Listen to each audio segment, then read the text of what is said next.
Hey, I'm Matt, and today we're going to look at a couple of phono preamps. The little box that can take your vinyl experience to the next level.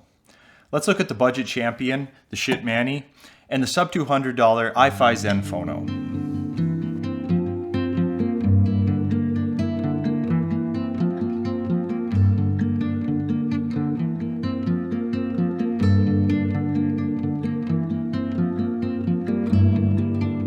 First of all, if you're unaware why you might need a phono amp, it could be for a number of reasons. If your receiver or integrated amplifier does not have a phono input, and your turntable doesn't have one either, you're going to need an external unit. You may also look to purchase one to further benefit your vinyl experience. Your equipment likely already has a phono input. It works, but it's not great, and in most cases, it might produce some extra noise or interference.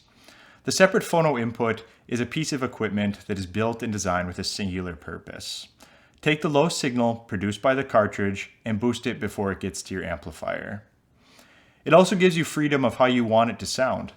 Many phono stages will produce different results that may benefit different genres of music. Another consideration is it allows an upgrade path. Having a system of separates can make it easier to replace and upgrade your gear down the road. Let's look at the Mani first. It can still be acquired for $129, which is actually pretty amazing, and it's actually built in the USA. It comes in a small, compact metal chassis. You won't have to be concerned with it taking up much space in your cabinet. Looking at the front, we have, well, a spotlight and some additional branding. If we go to the rear, we have RCA outputs, a ground connection, RCA inputs, a power switch, and the power supply input. If we flip the unit over, this is where we'll spend most of our time during the setup. The Mani offers 4 selectable gain settings: 30, 42, 47, and 59. This will allow you the flexibility to handle either moving magnet or moving coil cartridges. Let's look at the iFi Zen before we get into the comparisons. The iFi Zen is still considered a budget phono stage, but this one comes in just under $200. Looking at the front, we have a power button and the 4 LEDs that represent the gain level you have selected. And to the right, we have a subsonic filter switch. The subsonic filter switch is made to remove the rumble that can be present, but it's supposed to leave the rest of the low end untouched. Moving to the back, we have a balanced output alongside RCA outputs, a ground post, and RCA inputs. The Zen has the gain selector on the back, simplifying the adjustments with 4 selections for moving magnet and moving coil, and of course a power input. iFi would like to point out a few things as to why they feel that their phono stage is so great. They have an isolated, clean power supply with serious levels of noise filtration. They claim input levels lower than some stereophile Class A phonos.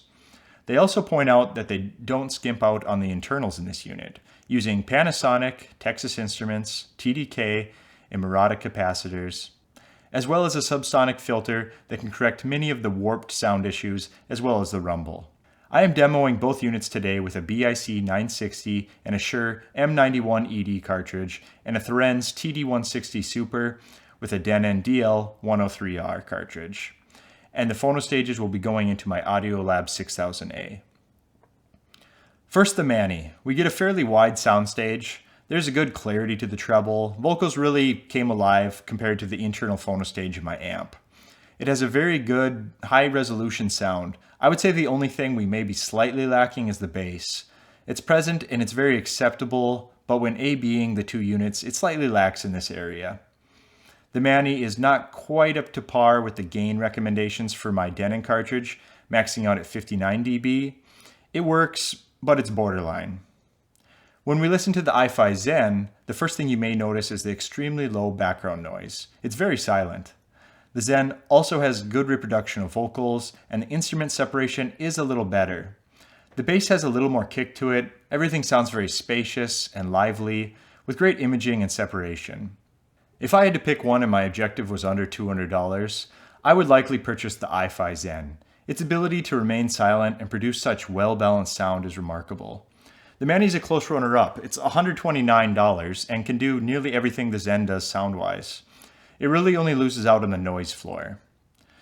If you have a moving magnet cartridge, The Mani will cover all your bases, but if you're using a low output moving coil cartridge, you will be better suited with the Zen, which can go as high as 72 dB if required.